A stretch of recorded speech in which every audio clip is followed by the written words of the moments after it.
কালকে ছিল আমাদের বাড়িতে ভীম একাদশীর পুজো। প্রত্যেক বাড়ি মা এই একাদশী করে থাকে। সমস্ত একাদশী না করতে পারলেও, অতি কষ্ট হলেও এই একাদশীটা করেই থাকে।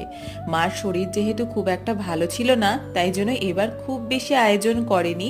যতটুকুনি পেরেছে ততটুকুনি দিয়েই ঠাকুরের কাছে ভোগ দিয়েছে।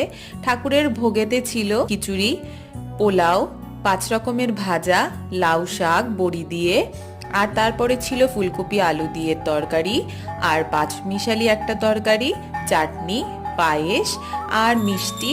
তো এখন সমস্ত কিছু রান্না শেষে মাই ঠাকুরের ভোগ বেড়ে নিয়েছে, নিয়ে এখন ঠাকুর ঘরে এসে ভোগ নিবেদন করেছে। আর আজকের ঠাকুর সাজানোটা সম্পূর্ণটাই আমি কমপ্লিট করেছি।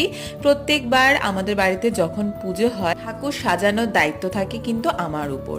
তো খুব সুষ্ঠুভাবেই পুজো হয়েছে। তোমাদের কার কার বাড়িতে এই পুজো হয় জানিও কিন্তু।